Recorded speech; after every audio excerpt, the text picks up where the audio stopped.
Today we will cover two sections. I guess we will do 6.1 and 6.2. 6.1 is on standard normal distribution.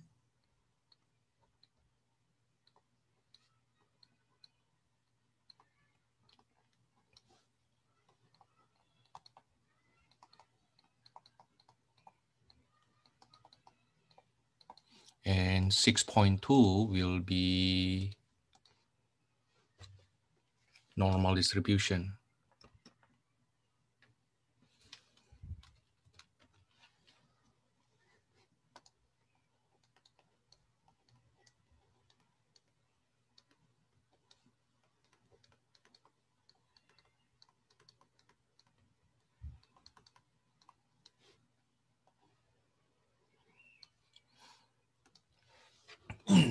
What's the difference between standard normal distribution and normal distribution in general? Here's what happened. Standard normal distribution is a distribution that looks like a bell curve. Actually, that's for all normal distribution. Distribution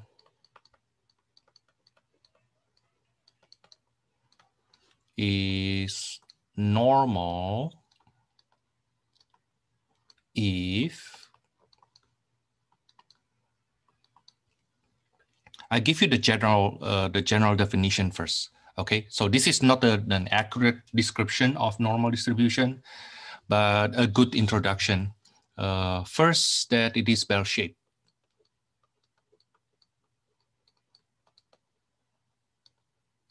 Like the one we see next door here.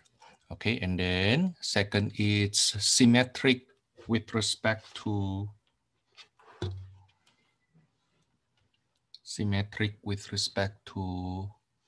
the peak.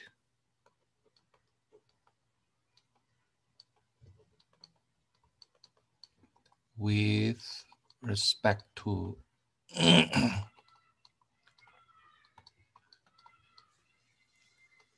the peak, the maximum, okay, which is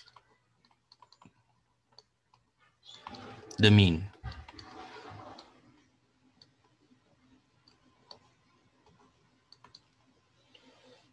Okay, and then third, total area under the curve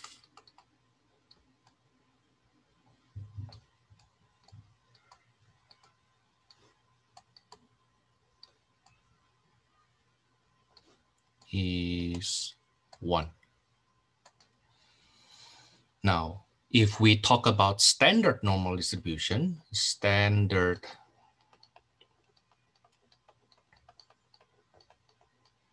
normal distribution,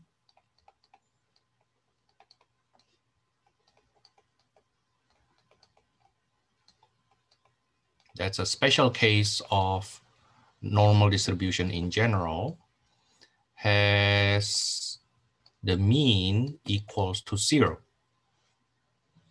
Therefore, the peak, the maximum point happens at 0 and standard deviation 1.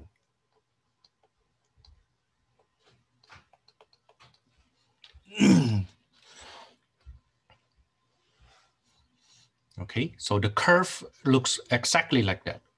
Now, what is that standard deviation, Thomas? Now, you don't need to worry about that standard deviation for now, but we can say on that graph, the standard deviation 1 means that the graph start being concave, change from concave up becomes concave down at -1 and 1 units from the mean.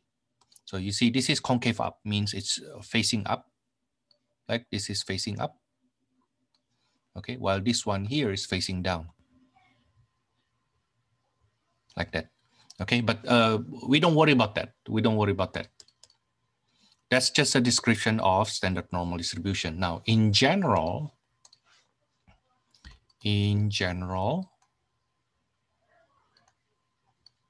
a normal distribution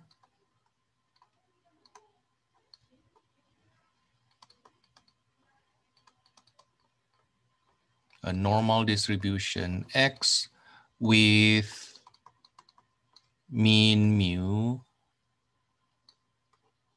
and standard deviation sigma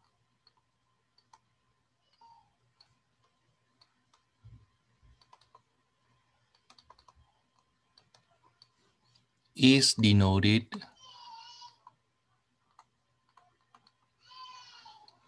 X is normally distributed with mean mu and variance sigma squared. So the first number is the mean, the second number is the variance, not standard deviation.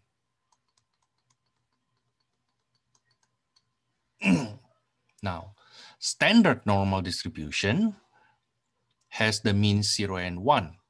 Mean 0 and standard deviation is 1. So standard normal distribution will have this notation 0, 1 squared. Okay, now standard normal distribution has a very special notation in probability and statistics. We use capital Z. We use capital Z for standard normal distribution. Now, capital C is the notation being used for standard normal distribution and is not used for anything else in probability and statistics. Capital C is reserved, this variable here is reserved for standard normal distribution.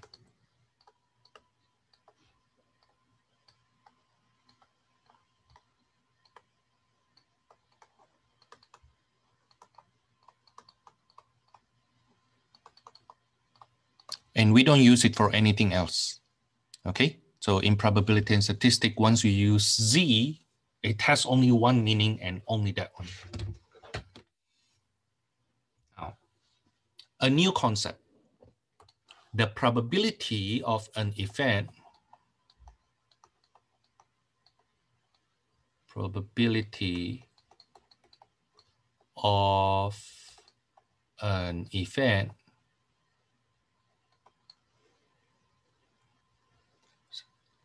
with standard normal distribution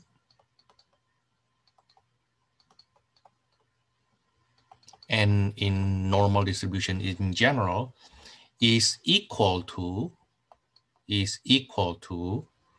the area under the curve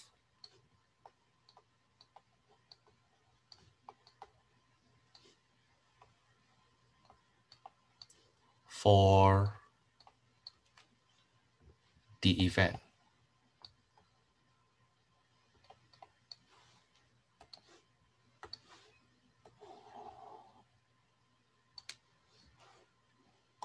Now, this is actually the idea of probability for all normal distribution and in fact for all continuous distribution. What I meant is the following. What I mean by is the following. For example, let's start with this. Let Z be a normal distribution 0, 1. Now, suppose we want to find the probability that the outcome of this standard normal distribution is between, let's say between 1.2 to 2.5. How do we find the probability for this event? Then the way we do it is first by looking at the standard normal distribution. Okay, now the probability for that event is the same to the area under the curve correspond to that event. So from 1.2 to 2.5. So we need to find the area here. The area under that curve correspond to that event will give us the probability.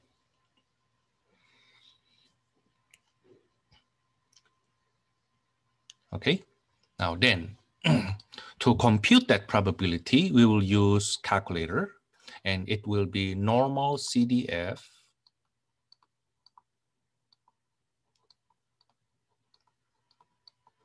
followed by the lower bound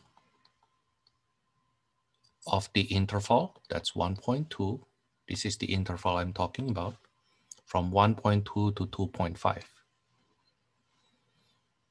Okay, 1.2 to 2.5, the upper bound, comma, upper bound 2.5.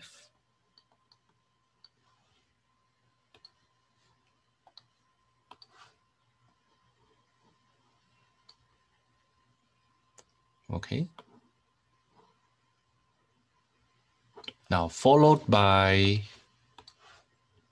the mean, which is 0, and standard deviation in this case is 1.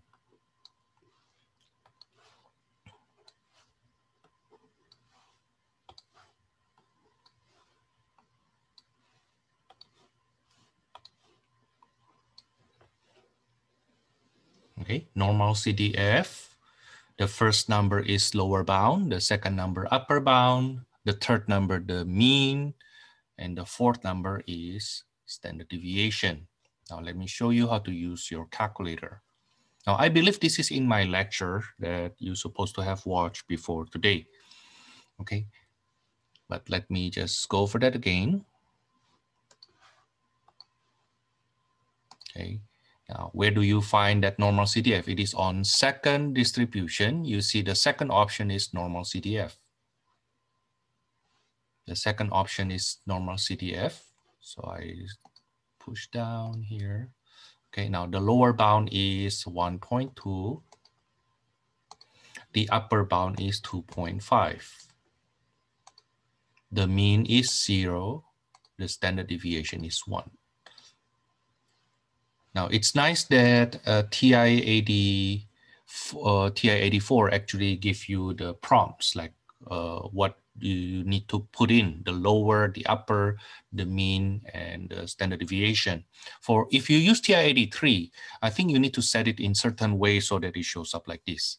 Now, once you are done, you paste it, and you will see that's the notation I actually wrote earlier.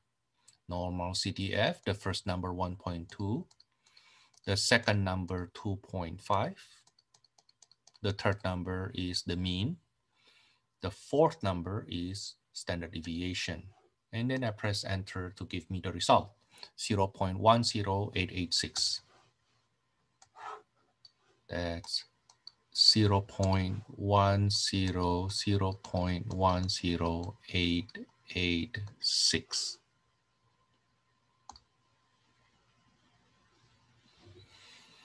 Okay, now again, what we mean by the probability is equal to the area is basically the following. Now, when we need to find the probability of this event, what I do is I sketch the curve, the normal distribution curve. Okay, and then imagine the area under this curve from x equals to 1.2 to x equals to, actually z equals to 1.2 to z equals to 2.5.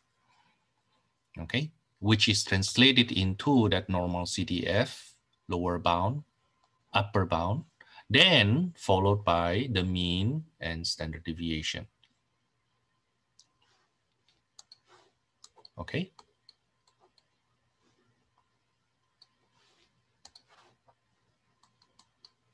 That's normal CDF. Now, let's try the next problem. You try this. Probability that the z, the normal distribution, the event is between negative 2.3 to, let's say, 1.7. Between negative 2.3 to 1.7. So first, you draw the standard normal distribution first.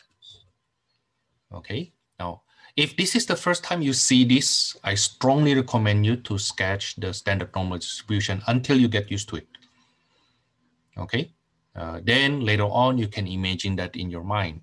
Now, between negative 2.3, that's approximately here to the left of negative 2, up to 1.7. So it's approximately here. So my interval will be lower bound, negative 2.3, upper bound, 1.7. Okay, this is the area under the curve that we need to look for. This area under this curve is equal to that probability. Now, how to find this area? Then we use calculator. It is by working on Normalcdf.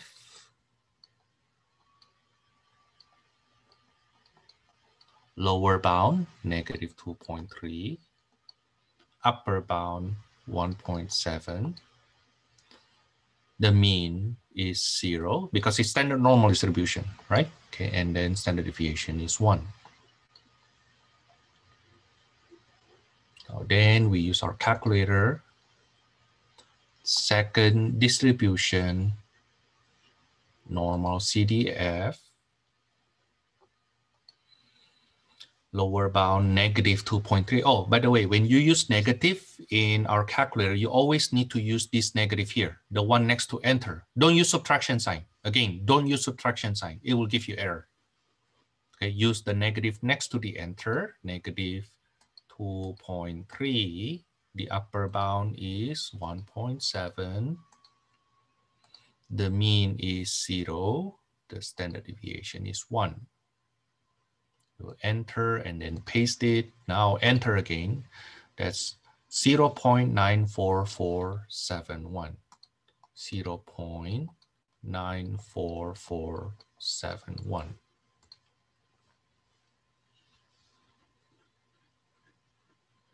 Okay.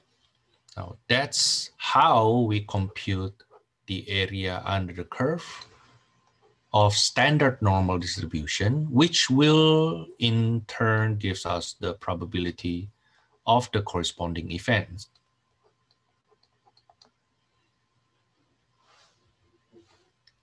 Okay. Now let's go on. What happens if we want probability of z, let's say less than negative 0.72? Or maybe with, you can use equal sign, you can ignore the equal sign, doesn't matter, it's okay. It's continuous distribution, not discrete. For discrete, then you need to subtract, right? Okay, but if it is with equal sign, if it is continuous, equal sign without equal sign will be the same. Now, we look at this. What is the area under the curve to the left of negative 0.72? Negative 0.72 is approximately here.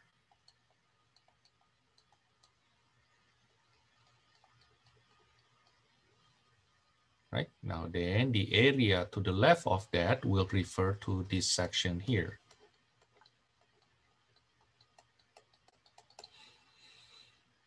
So you come from negative infinity all the way to negative 0.72.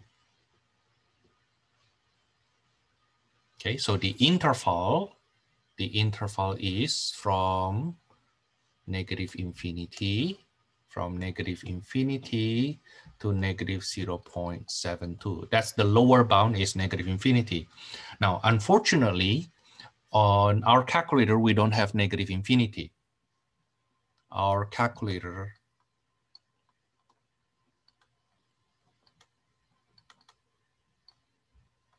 don't have negative infinity nor infinity. We will replace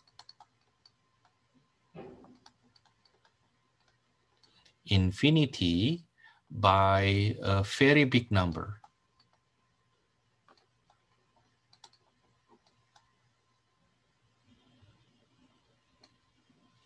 Okay, now we will replace infinity by 10 to the 99.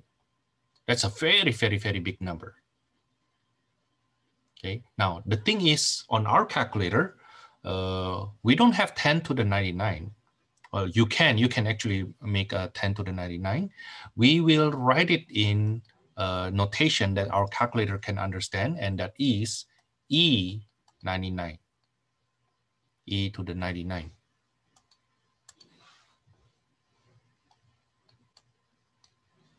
Okay, now this E here is not E for natural number. If you happen to learn Algebra 2, intermediate algebra, not refer to that E, but this E refers to the scientific notation that our calculator use. Okay, now, therefore, negative infinity later on will be replaced by negative 10 to the 99, which when we type into our calculator, that will be negative E99. Now, where is that negative E99 and E99? Here. The E is the second of this comma here. Do you see that? This comma? The second part is E. It writes EE, but when you type it, it just writes E. Now, on your, if you have physical calculator, handheld calculator, I believe it should be yellow instead of blue. Okay, now, so how do we type this into our calculator later on? This will be Normalcdf. The lower bound will be negative infinity, but we don't have negative infinity. We will use negative 10 to the 99, which our calculator will see that as negative E99. Okay, this is in place of negative infinity.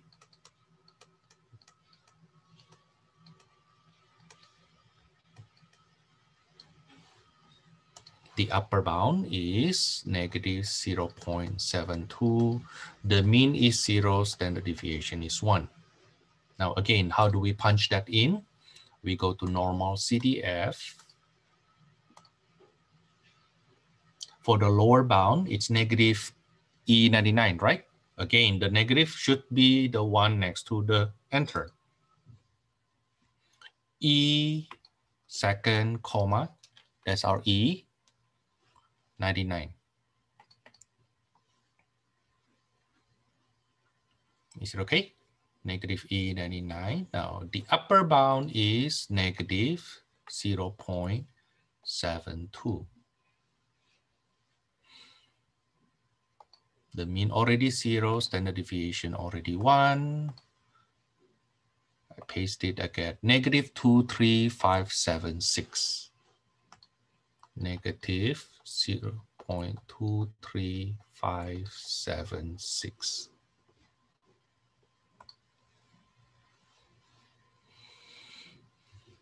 Okay, so probability notation, calculator notation, then the answer from your calculator.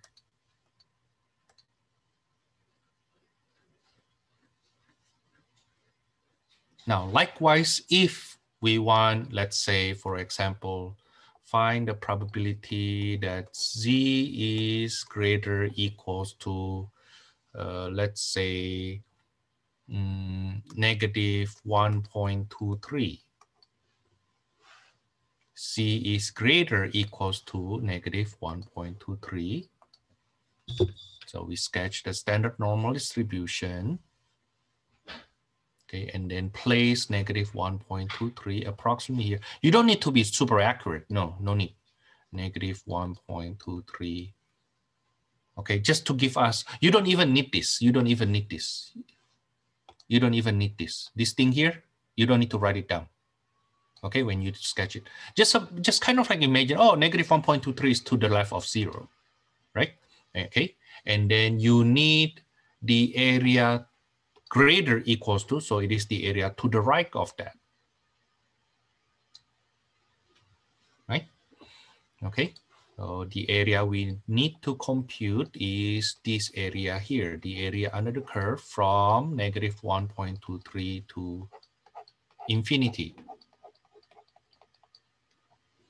So how do we write the calculator notation? That would be normal CDF.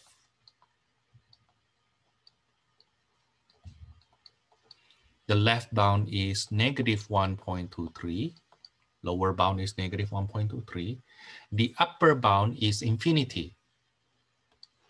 It's supposed to be infinity. But again, we don't have infinity on our calculator. We replace that by E99, which represent 10 to the 99. And then 0 for the mean, 1 for standard deviation. Then we use our calculator to compute normal CDF. The lower bound, negative 1.23.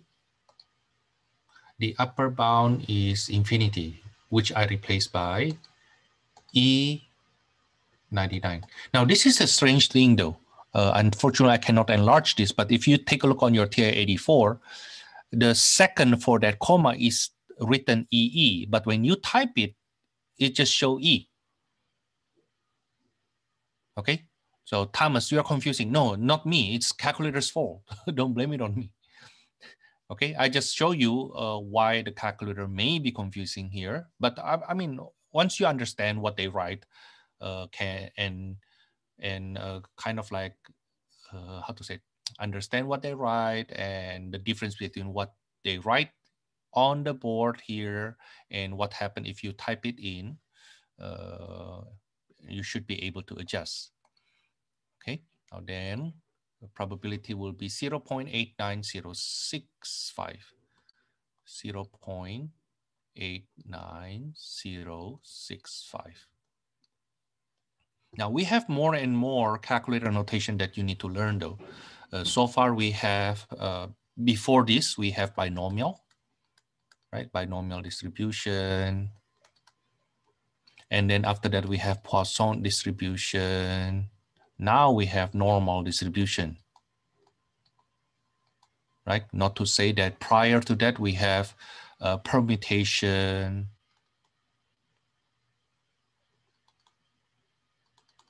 and combination,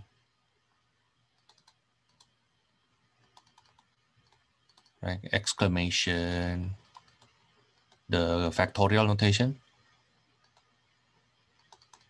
right? Okay, and later on we learn more. Yeah, a lot more. In fact, starting from now, the lesson will go quite fast. Not because I make it fast, no. It's because that we will rely more on our calculator. Okay, with some little understanding, they tell us, oh, it is normal distribution. So find the probability of this, then you just use calculator. Okay, but of course you need to first write the probability notation, calculator notation before you get the answer. Okay. Now let me ask you to do some problems from our textbook. Give me a second. I would like you to do question number 9 to number 12 on our textbook. Let me screenshot that for you so that you don't need to look at your textbook anymore. Let me ask you to try this question here.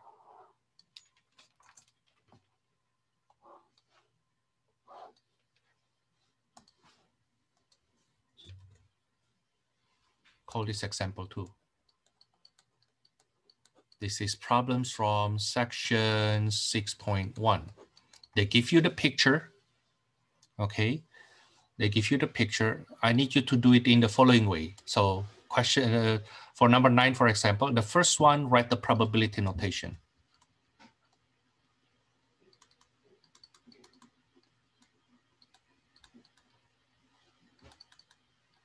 Okay, and then second, write the calculator notation.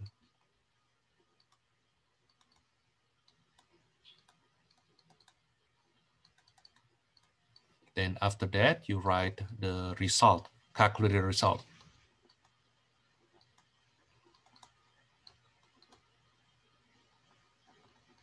Okay, one question should take you approximately 2 minutes. So Let me give you 8 minutes to do this problem. We come back, right now it's 11:35, we come back at 11:43, but please do this. Now, even if you are watching this recording instead of live with me, okay, please do this.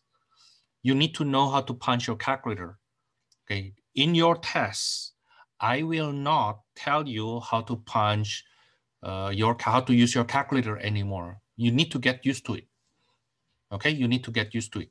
Thomas, there are so many functions on calculator I need to memorize. Yes, that's why we do this course in 15 weeks, not in 1 day. Okay, but if in 15 weeks you don't study, of course, nothing you will remember. Okay, yeah, you need to memorize this by getting used to it though. Okay, now, yes, let me ask you to do this until 11:44. Okay, let's start again.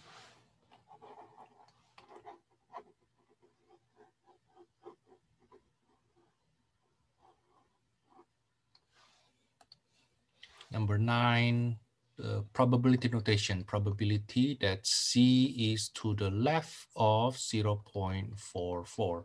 You can use equal sign, you can ignore the equal sign, that's okay. Again, because that's normal distribution, which is continuous.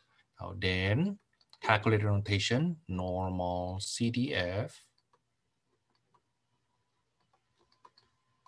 negative infinity replaced by negative E99, 0.4401.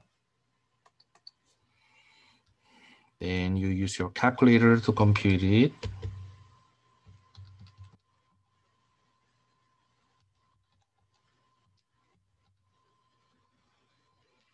I get 0.67003.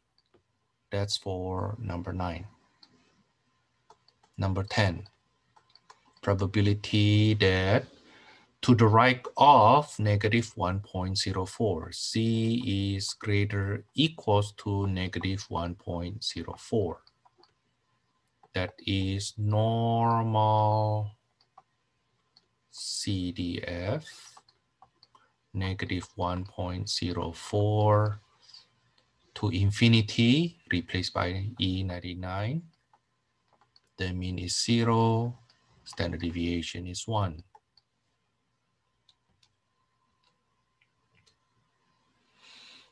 Negative 1.04 to e to the 99. I get 0.85083. Okay, and you remember I said that it is symmetric around the peak, right?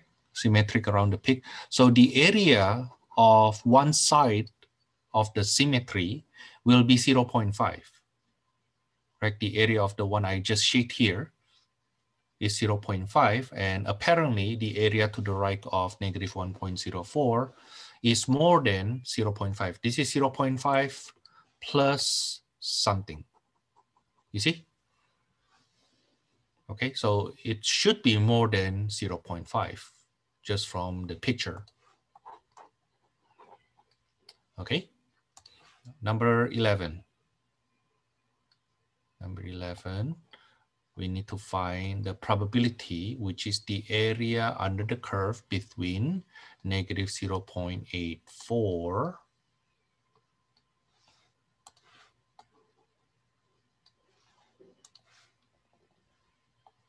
less than equals to Z less than equals to 1.28.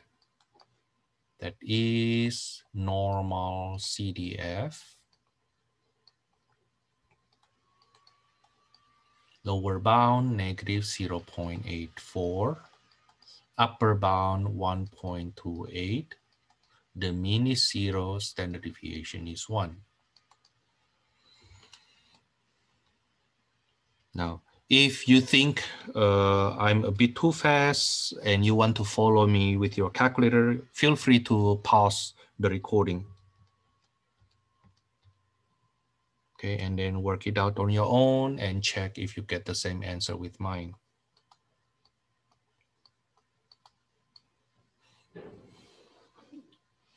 Okay, that's for number 11.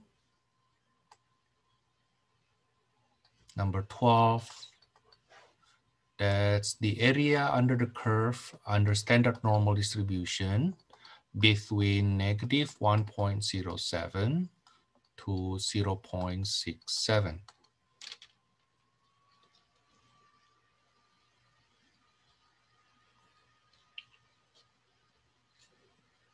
And the calculator notation, normal CDF, lower bound negative 1.07, upper bound 0.67, the mean is 0, standard deviation is 1.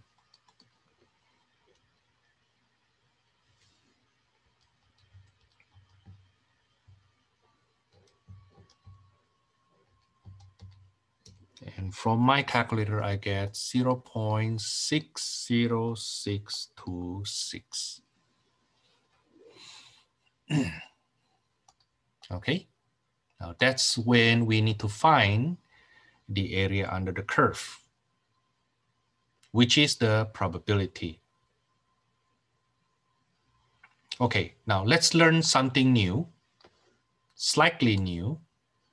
Number 13 and number 14. We will go the other way around.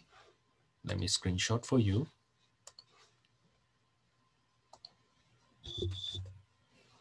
This is example 3. Now, the question here is we need to find the C-score. What is the C-score such that the area to the left of that C-score is, for number 13, 0.8907. What is the C-score such that the area to the left of that C-score is 0.8907? Now, let's write the probability notation first, okay, for number 13. Probability notation, probability that the area to the left of that lowercase z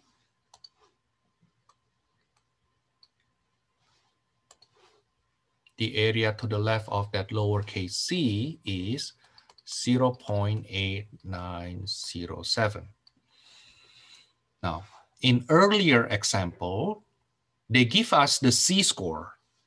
They give us the C-score from what C-score to the left or to the right, okay? And we find the probability.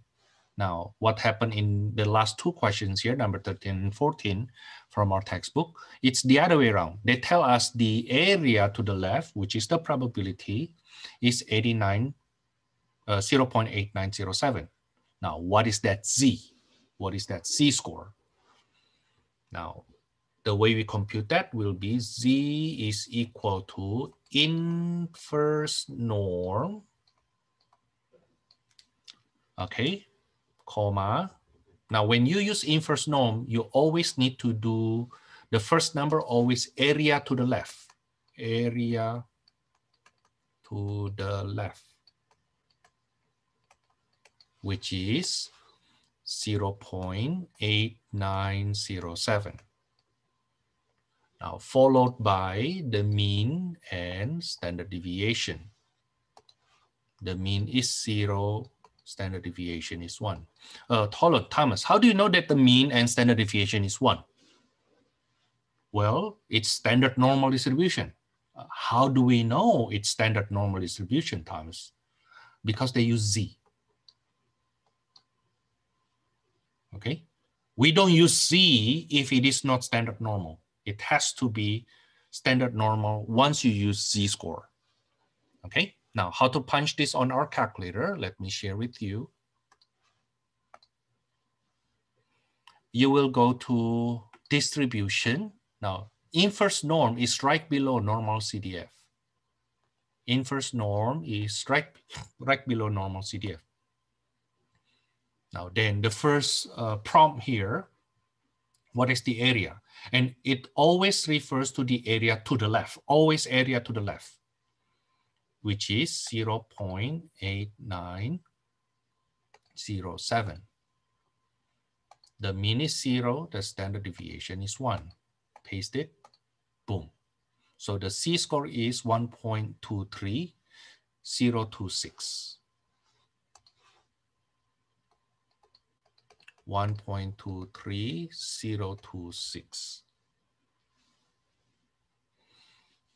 Okay, so if we look back to this C-score here, now this C-score will be 1.23026, such that the area to the left of that, which is the probability, is 0.8907. Okay. Now let's try again with number 14. The question is find the C-score such that the area to the left is 0.3050. Probability notation first. Probability that the C, standard normal distribution, to the left of this C-score, so capital C refers to the random variable, the lowercase z refer to the C-score, such that the area to the left of that is 0.3050. Now then, what is the C-score? That will be inverse norm, 0.3050, that's the area to the left.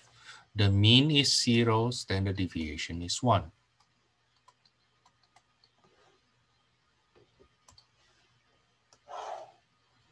So second distribution, to get that distribution list of distributions, we go to inverse norm. The area to the left is 0.3050. The mean is already 0, standard deviation already 1. Paste it using calculator. That's negative 0.51007. Negative 0.51007. So this guy is negative 0.51007. But Thomas, I thought probability cannot be negative. You are right, probability cannot be negative. But this C here is not probability. This is the C-score. This is the C-score. What is this? What is this score here? What is the number on that standard normal distribution such that the probability to have anything less than that is 0.3050. Now that C-score is a negative number and it is okay.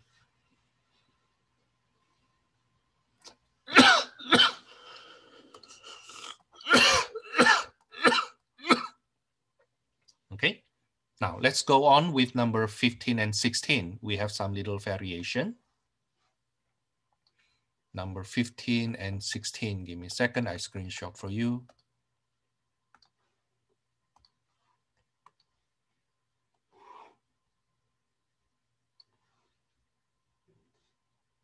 Number 15 first.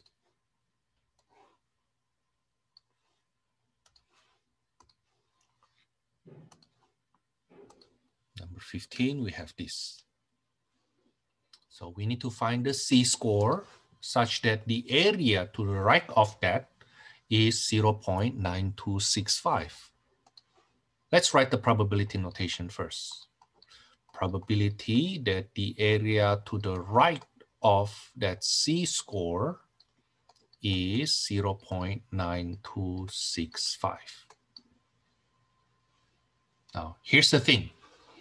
Our calculator, when it does inverse norm, has to be area to the left, not area to the right. This is area to the right.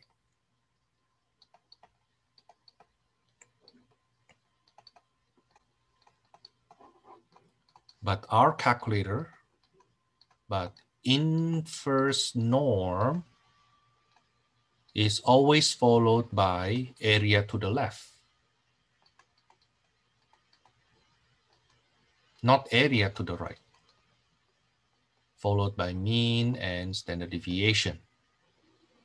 Okay, so let's adjust that first. If the area to the right is 0.9265, then what happened to the area to the left? What is the area to the left?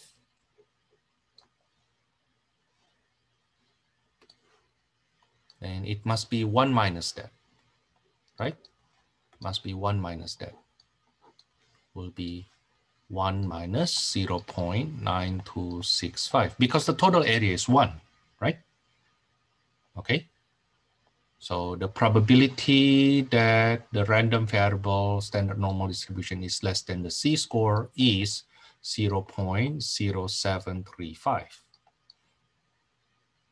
Now, once you get the area to the left, then we can use inverse norm. It's inverse norm 0.0735. The mean is 0, standard deviation is 1.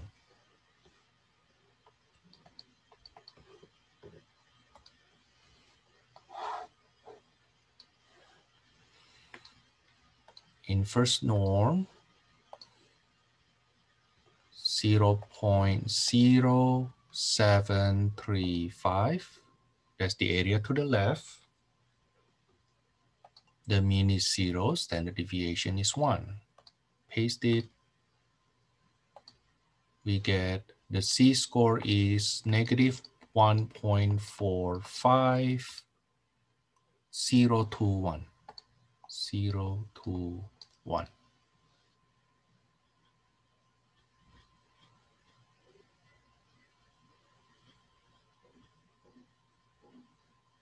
Okay. Now, let me ask you to try number 16, and then I give you a little break, 10 minutes break together with this. So let's say a total of 15 minutes. No, you don't need 15 minutes for this. Let's say 14 minutes. Let's say 14 minutes. So number 16, let me ask you to do this. Find the z-score. Okay, such that the area to the right is 0.2061. Now, don't forget, you always do the probability notation, adjustment if necessary, and then calculator notation, then the calculator result. We will come back at 12:15.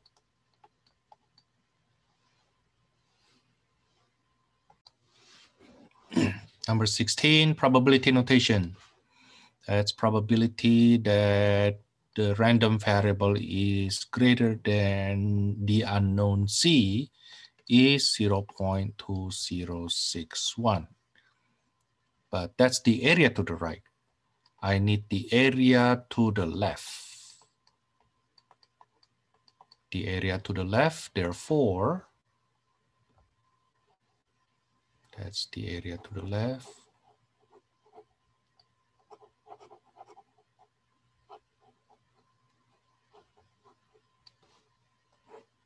Of that z-score is that 1 minus 0.2061.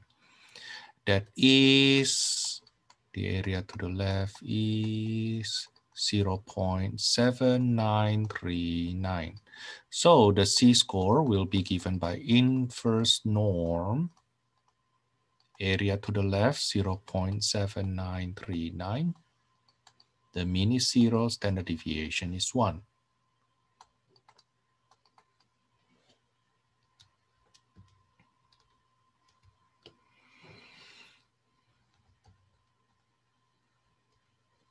We get 0.8203.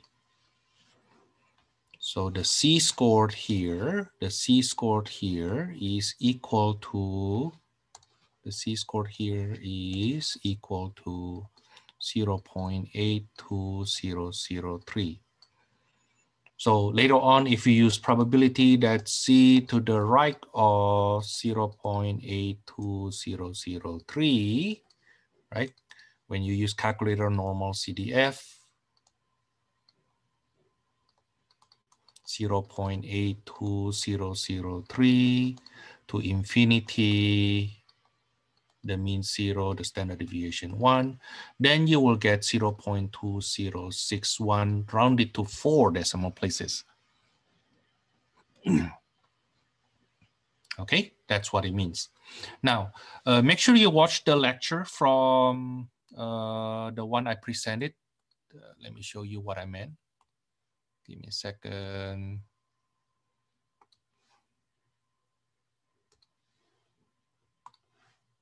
The one here, announcement 4. Make sure you watch the one before the 16, this one here, lesson number 9. Okay, make sure you watch that one. Yeah, I give a lot more detailed explanation there.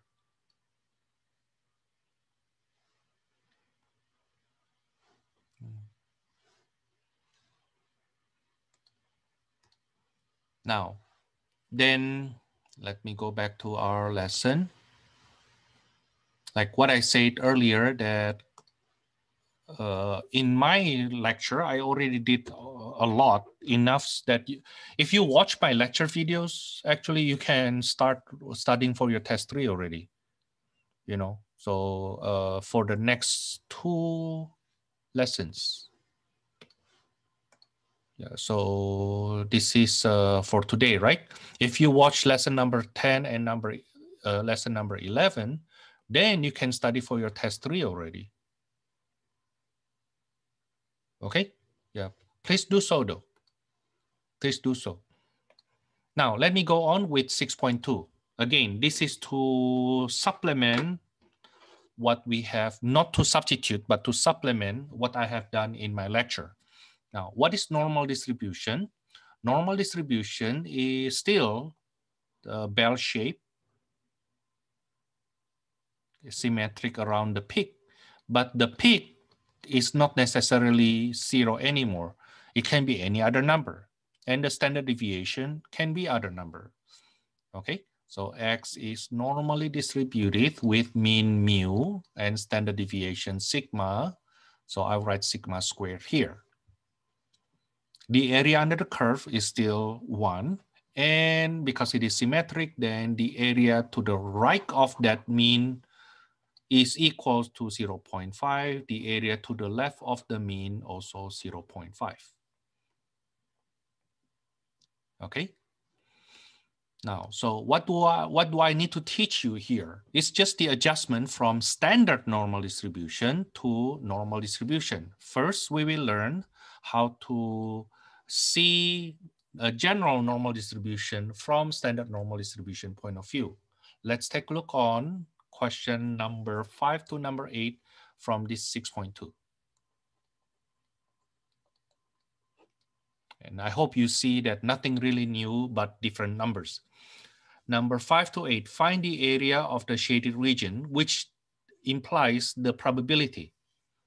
Okay, the graph depicts the IQ scores of adults, and those scores are normally distributed with a mean 100 and standard deviation 15. Let X be the IQ score of an adult. This X, according to the passage, is normally distributed with mean 15, and I'm sorry, with mean 100 with standard deviation 15. But the second place is the place for variance, right? So I write 15 squared there. Now part number 5, how to express that normal distribution in probability notation. That's probability that X, not Z anymore, not Z anymore. This is just a normal distribution, but not standard. This is not standard, so I cannot use Z. X to the left of 118. Then we will use Normalcdf. The curve, the interval will be from -infinity to 118. negative infinity to 118. So the left bound, the lower bound will be negative E99 in place of negative infinity. The upper bound is 118. Now the mean is no longer 0. The mean is 100, standard deviation 15. Okay, let me shade it. This is the interval, right? Lower bound, upper bound. The mean is 100 and standard deviation, not variance, standard deviation is 15. Now then, use your calculator to compute that. You practice though. We only have some new numbers, right?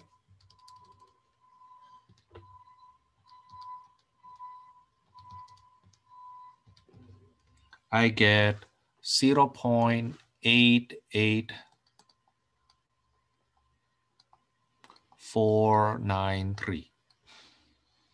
That's for number 5.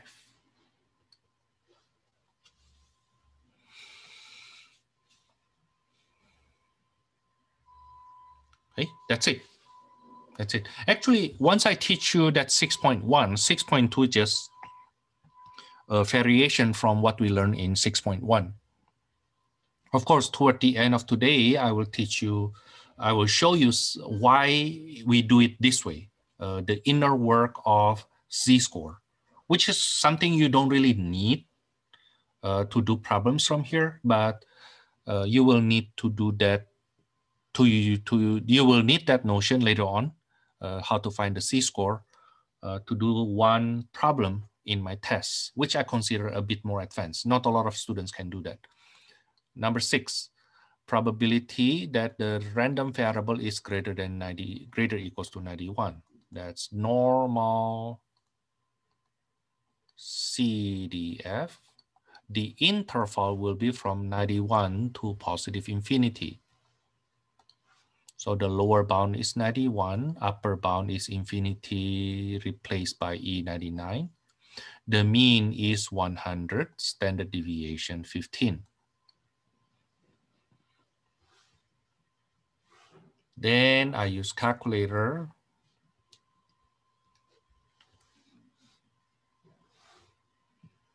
(91 to E99), the mean is 100, standard deviation 15. I get 0.72575. Okay, if you did follow me earlier in 6.1, then right now it should be easy for you to adjust. Okay, but don't think that, oh, Thomas, I know what you're doing. I don't want to do it right now with me. No. Don't overestimate yourself. Okay, don't overestimate yourself. I know it is easy, but if you never really do it, doesn't mean you can do it. Don't wait until later. Okay, if you are following me in my lecture right now, just do it. Okay, just do it. I mean, how do we know that you know how to do it or not? Now, opinion doesn't count. Thomas, I think I can do it myself. Doesn't matter what you think. Okay, it's about, can you do it? Okay, how do you know you can do it or not? Then just do it first. Okay, confirm to yourself at least that you can do it. Okay, to be honest with you, I don't care if you can do it or not, right? Okay, I still get the same paycheck, right? Doesn't matter, right? Do you want me to think that way? If I can be a very ignorant and careless, carefree instructor. But I keep on warning you because I have seen smart students who are supposed to pass the class with an A, end up not doing well, maybe still passing, but with a C, and that's a waste. You don't want that to happen, right? Okay, because what? Because they think they are too good, right? No need. Okay, no need. No. So I know some people like to show off.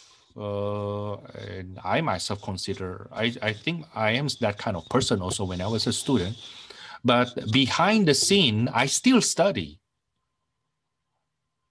I just told my classmates I didn't study, but I actually study, you know. Okay, I actually study. Now, since you are doing this yourself at home, there's no point for you to, there's nothing to show to other people, okay? The things that you can really show to other people is what you get at the end of the semester. Okay, so please listen to me. Okay, while you watch this, follow me in writing and use your calculator also. Feel free to pause the recording. Probability for number 7. Probability that the normal distribution, again, this is non-standard. This is non-standard. How do we know this is not standard normal distribution? Because the mean is not 0 and the standard deviation is not 1. Okay, for that to be, so for the random variable to be standard normal distribution, emphasize the word standard, it has to be normal with mean 0 and standard deviation 1, which is not the case right now. Okay, now in number 7, we see the interval I need is between 79 to 133. So the probability notation is that. Now the calculator notation, normal CDF, from 79 to 133. The mean is 100, standard deviation 15. Okay. Now later on, when we get to word problems, you will see this is basically answering the question, find the probability that a randomly selected adult has IQ score between 79 to 133.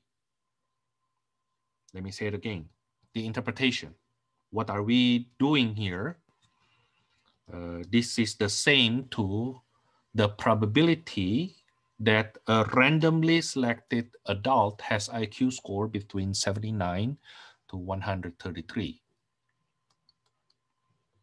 And the probability 0.90534 from my calculator.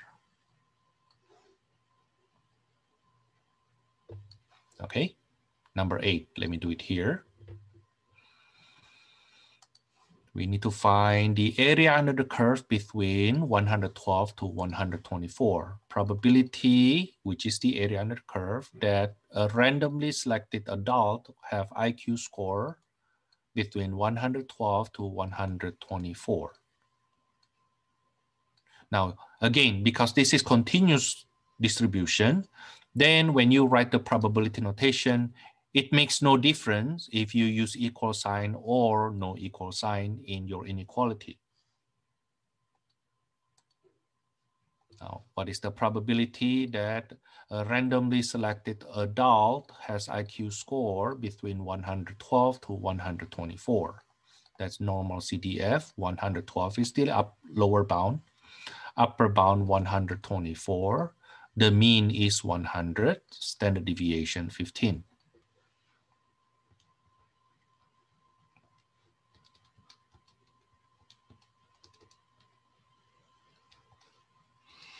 I get 0.15706.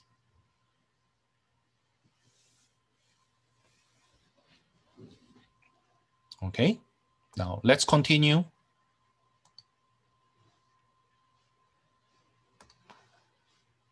What if, what if we go backward? Suppose they ask us to find the IQ score, number 9 and number 10.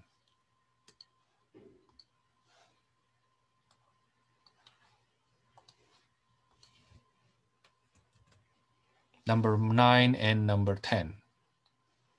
This is still X normally distributed with mean 100 and standard deviation 15. So for number 9, that's basically find the X score, not C score, such that the area to the left of that X score is 0.9918. Find the X score such that the area to the left of that X score is 0.9918. Now this X is equal to inverse norm. Area to the left, 0.9918. The mean is not 0 anymore. Right now it's 100 and standard deviation 15.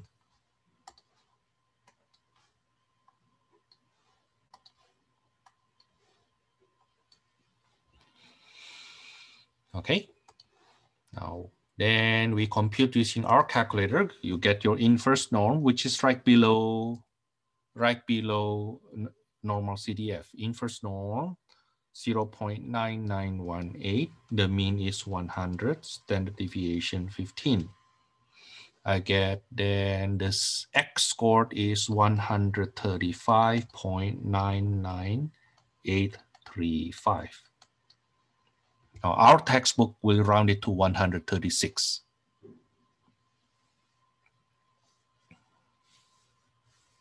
Okay, so nothing really new with compared to 6.1, right? Okay, right now we just talk about the graph. Now after this, we'll do some word problems. Then I will close today's lesson with the conversion to Z-score. What is the idea behind what we did here? Okay, number 10.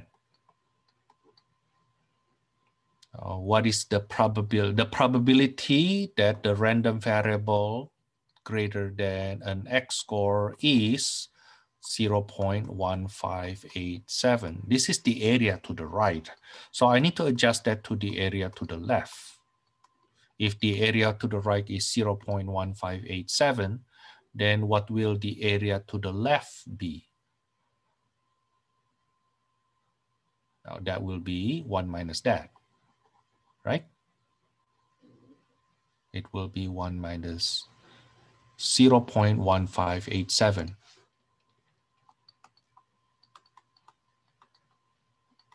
Which is 0.8413. So the X score will be, the cutoff will be inverse norm. The area to the left, as always. The mean is 100, standard deviation 15.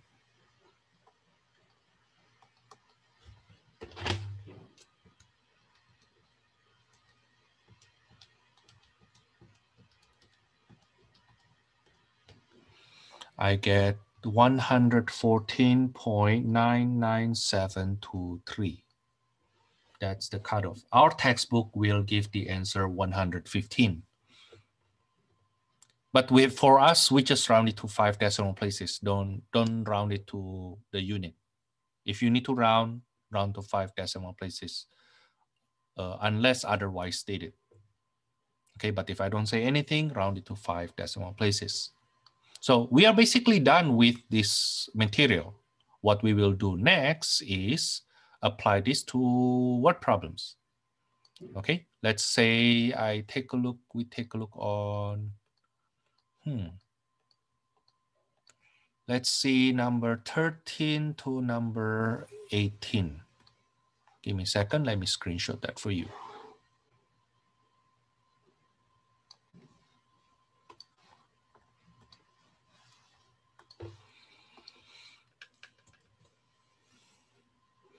Number 13 to number 18. I don't know which one do I want to do. Do I use work on the male one or female one? We have two distribution here, distribution for males and females. Which one we want to do? Let me do the male one. Okay, let me do the male one. So I will do the male one will be number 13, 16, and 17. 13, 16, and 17. Okay, I will do those 3 problems. Okay, in exercise 13 to 20, use the data in the table below for sitting adult males and females. These data are used often in the design of different seats, including aircraft seats, train seats, theater seats and classroom seats. For number 13, 16, 17, we deal with the male one. Let X be the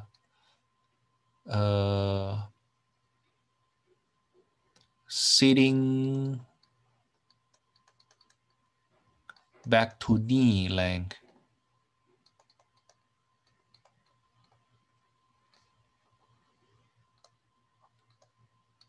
of an adult male.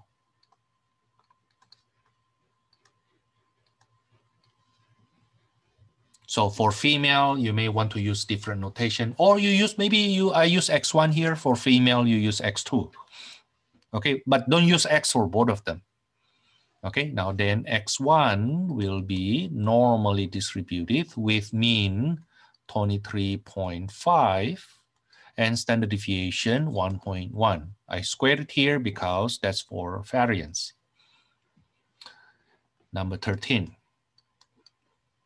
Find the probability that a male has a back to knee length less than 21 inches. Probability that a male has back to knee length less than 21 inches. It's normally distributed, right? So to find the probability, we'll use normal CDF. Okay, less than 21 means from negative infinity, negative E99 to 21. The mean is 23.5, standard deviation 1.1. Yeah, if we imagine it, it will be as the following. The mean is 23.5. Now you need 21 or less than that. Right? Okay, so we start from negative infinity up to 21. You see what I mean? Then we use calculator. That's normal CDF, negative infinity up to 21. The mean is 23.5.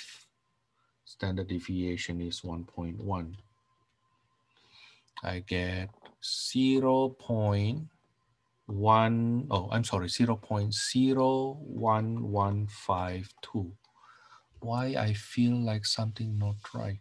Oh, but yeah, it makes sense.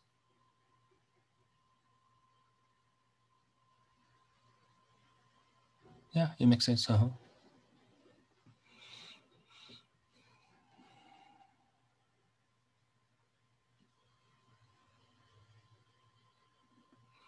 Okay, so the probability an adult male has such a short back to knee length is only 1.15% approximately.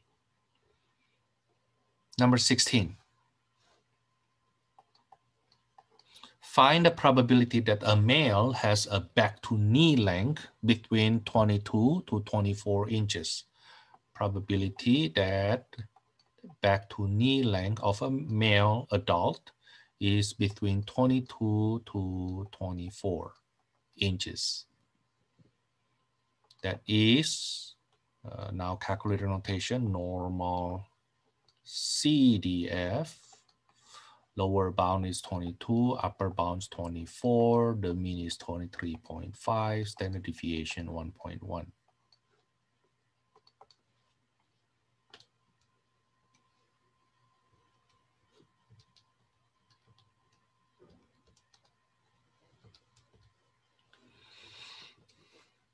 I get 0.58894.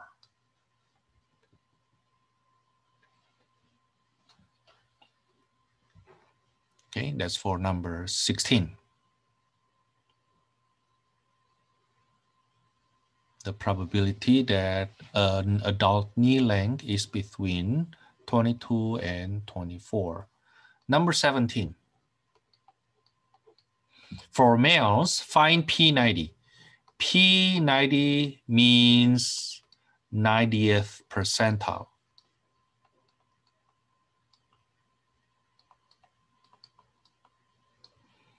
That is the cutoff score such that the area to the left is 90%. So P90, let's call that the X score, right? Okay, P90 is the cutoff such that the area to the left of it is 90%. The area to the left is 90%. Okay, that's what P90 means. So probability notation, probability that X is to the left of P90 is 90%. Okay, which is 0.9. Okay, we usually in the past, we just use X for it. You can use X for it if you want. Okay, as long as you know that stands for P90. So X is equal to inverse norm, area to the left already, right? Inverse norm, 0.9. The mean is 23.5, standard deviation 1.1.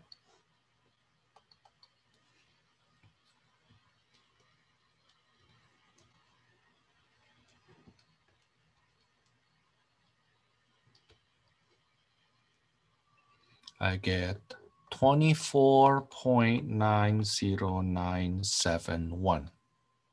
Our textbook will say 24.9 inches.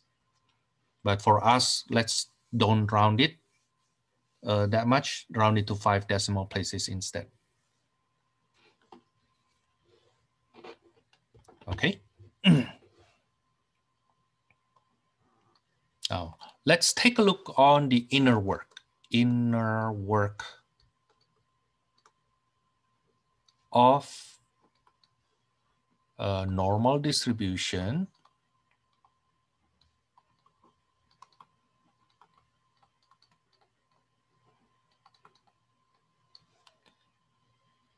in relation to standard normal distribution. Why do we need to learn standard normal distribution?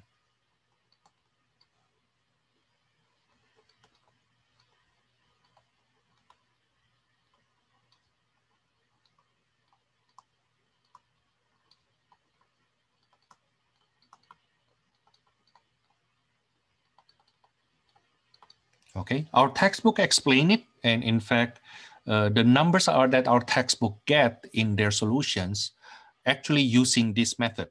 Our method, the calculator method, is more accurate. Okay, we basically do not round anything until the last step, in which we still round to 5 decimal places. Our textbook use a table method. Okay, our textbook use table method, and they do a lot of rounding. They do a lot of rounding. Now, we don't do that anymore, but I still want to explain the relationship between normal distribution that we did here with standard normal distribution. Now, suppose we answer that question number 13. Let's say we look at number 13. Number 13, just for an example.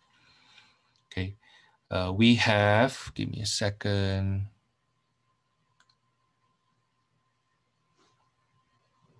Yeah, we have this question. Find the probability that the length of an adult back to knee of an adult male is less than 21 inches. Okay, we used calculator earlier, right? Okay, but what actually happened in between? What our calculator actually doing?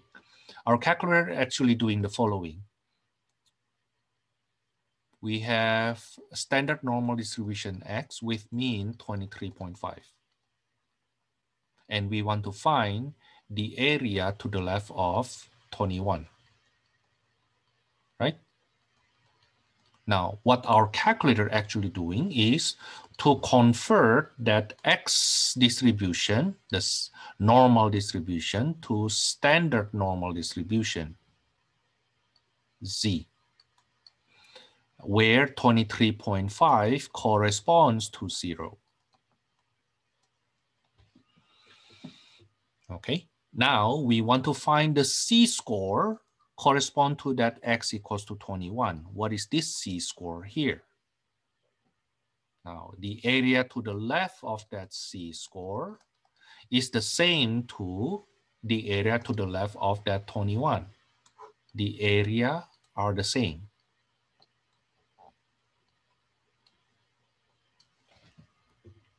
Okay, now if you look at my website and my old solutions, where at that time I didn't use TI-84 yet, I didn't insist to use TI-84 in my class yet, then you will see a table method, which I don't use anymore right now.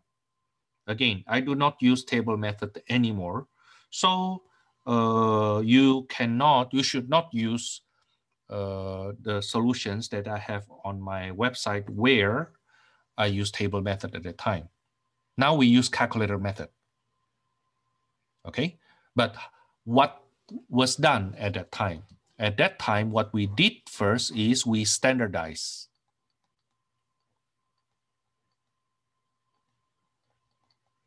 So from normal distribution, we make it into standard normal distribution. Okay, now we need to find the Z-score, and the Z-score is done in the following way.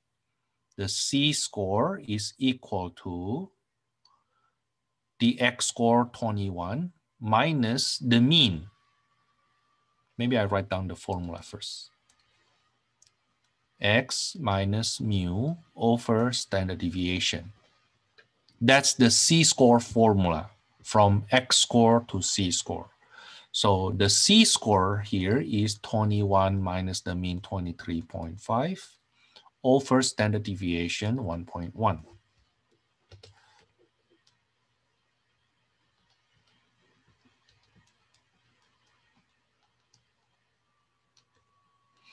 So the Z-score is negative 2.27273.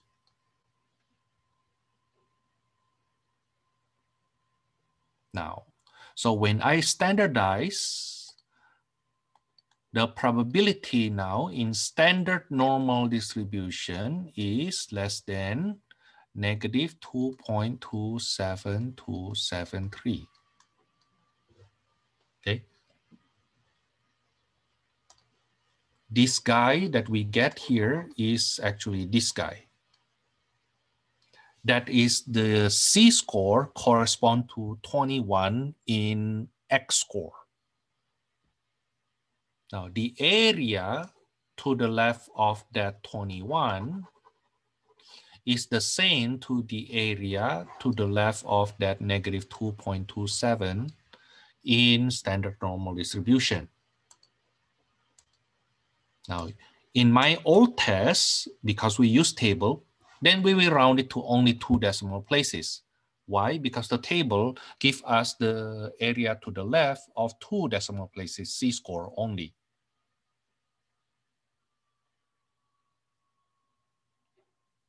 Okay, now, then if you want to use calculator from here, this is basically Normalcdf. Negative E99 to negative 2.27273. The mean is 0, standard deviation is 1. So again, we start from non-standard normal distribution and convert that to be standard normal distribution. Then we compute using our calculator. But because it's already standard, then the mean is 0, standard deviation is 1.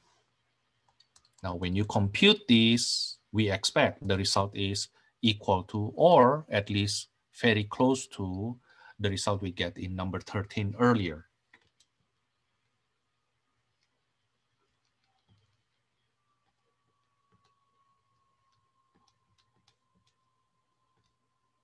I get 0.101152. Let's take a look on what we got earlier in number 13. Oh, happened to be exactly the same in 5 decimal places.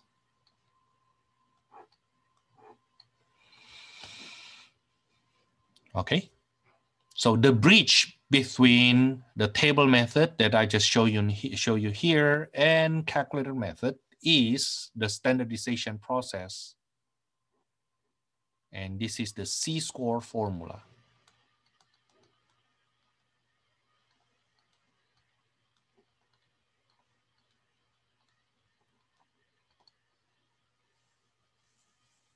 Now, C-score by definition is, C-score means the number of standard deviation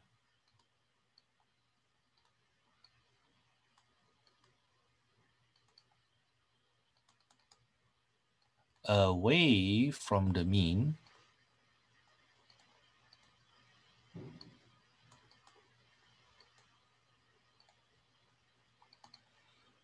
if it is positive, above the mean. If it is negative, that's below the mean. Okay, so when we say, like here, we get negative 2.27273, that's the C-score, means this 21 here, this 21 is 2.27273 times standard deviation below the mean. Now, this is way too technical, such that if you are just aiming for B or C, you don't need to worry about it. Okay, but if you are aiming for an A, you better know this, because I will have one question specifically requiring you to do this problem, to use this transformation, to use this formula.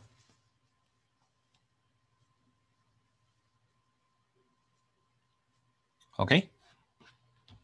Let's say, let me give you that example and then we're done for the day. Okay, let's say you don't really see this question in your textbook though. Okay, the example that's hard. No, I don't want to say this is Thomas question, Arjuna question.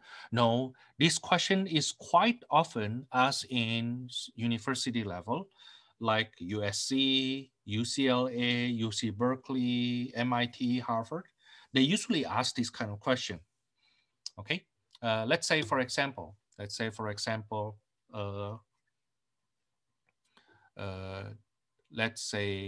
the height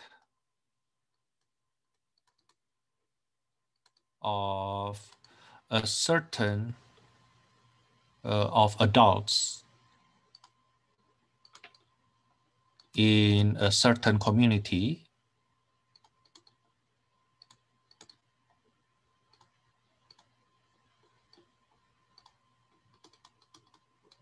is normally distributed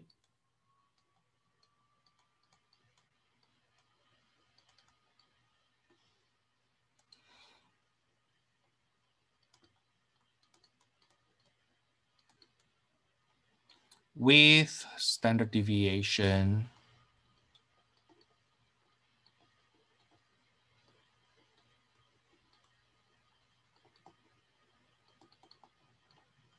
2.5 inches. The mean is unknown. However, it is known that only 10% of this community, of adults in this community,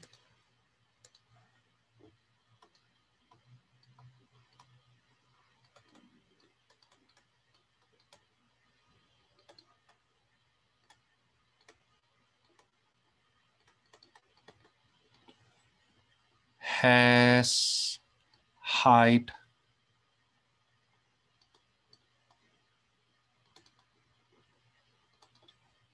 more than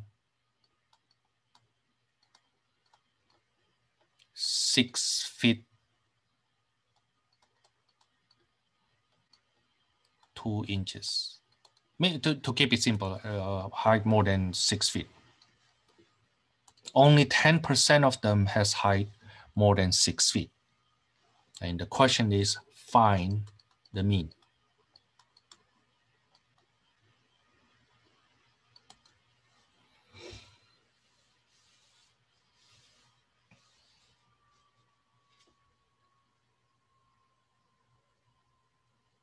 Okay, so instead of measuring the height of each one person, okay, instead of measuring the height of each one person, they actually create a door whose height is 6 feet. And then they want to see the way they measure, instead of measure the height of each person, they see the proportion, okay? And they just let us, everybody pass that door, okay? If the top of that door hit the top of your head, means your height is more than 6 feet, okay? And of those people who pass this door, 10% of them need to bend down. 10% of them need to bend down. In other words, it will hit the top of their heads. Now, can we find the mean of this community? Now, we can talk about a senior community, right? Let's say you have a senior housing, right? And we want to know if they are already more than 65 years old, what is their average height, right? Okay, now what you can do, you do this technique. Okay, find how many of them actually have height more than 6 feet. Standard deviation, 2.5 inches, is of course an assumption here, but that assumption is actually quite common. Standard deviation, once it is known, usually doesn't change. In other words, I want to say that this thing. So before I answer that question, let me say the following. It is known that Indonesians in general, okay, we can even say Asians in general, as long as they grew up not in America, Indonesians have a lower height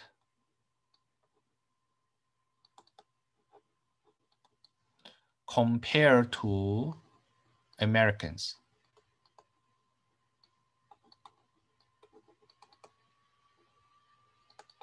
Now, I'm not talking about Indonesians who will grow up in America. No. I'm talking about Indonesians who grew up in Indonesia compared to people in America grew up here. It's different diet. So what happened is because of that different diets, one of the consequence is that Indonesians tend to be shorter compared to Americans. Okay. In Indonesia, I am considered tall. I'm 5'10". In Indonesia, I'm considered tall. In America, I'm considered average. Okay. Now, the thing is, even though the average height of Indonesians is less than the average height of Americans, the standard deviation does not change that much. It's approximately equal.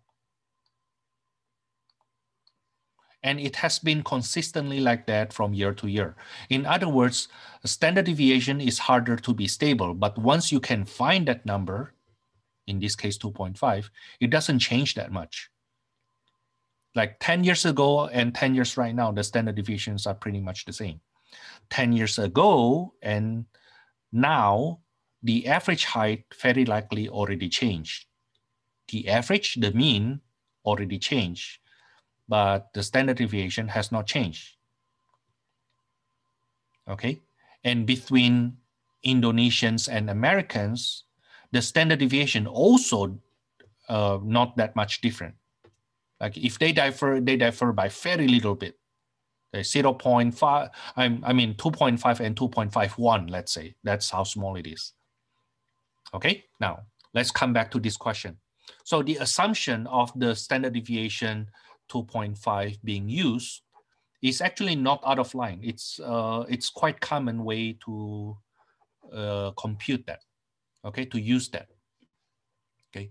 This standard deviation may be the standard deviation we know from more general population, okay. Now then, how to find the mean? The solution, we know that the probability that x is less than actually more than 6 feet is 10%. Okay, the area to the right of 6 is 10%. I'm sorry, this is 6 feet, that's 10%. So the area less than 6 feet, probability that an adult in that community has height at most 6 feet is 90%, right? The area to the left of this is 90%.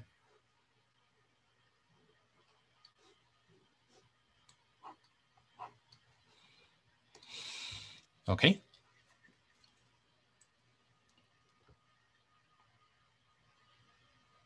So how do we find what it has to do with the mean? Let's find the C-score correspond to that 90% to the left.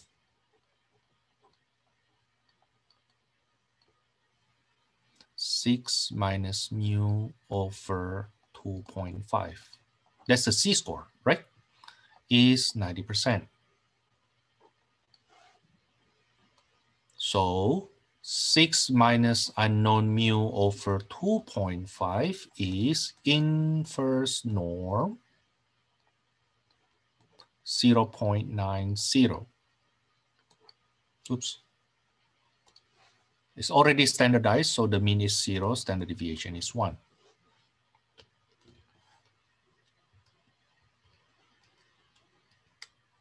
When I use calculator, I get the number on the right-hand side is 1.28155. Now then, what is the mean?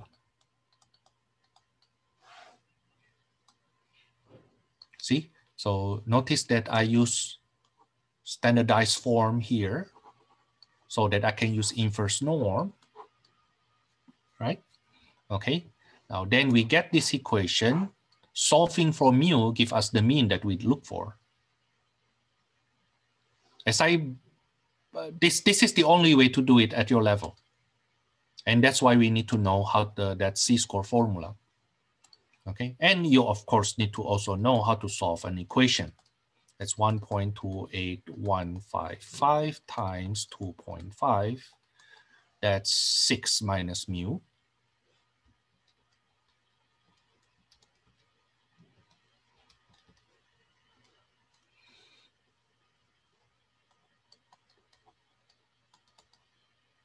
$3.2038758. So the mean is 6 minus 3.20388.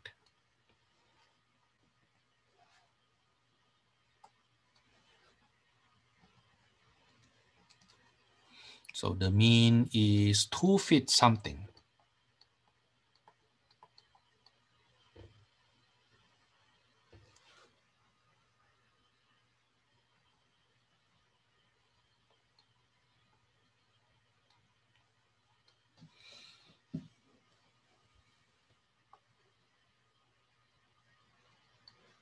Okay.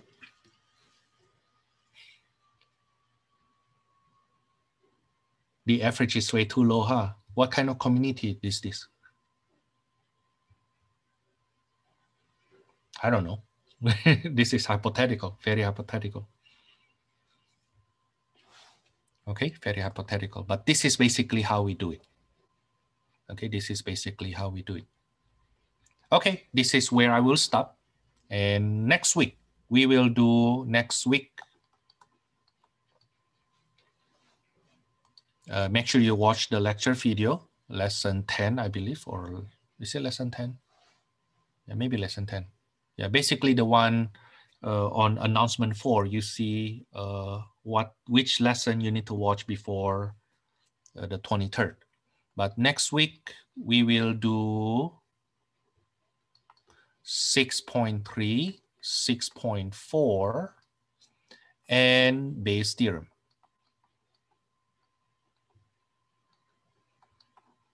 That's what we'll do next week. Okay, and then the week after that, we will start chapter 7.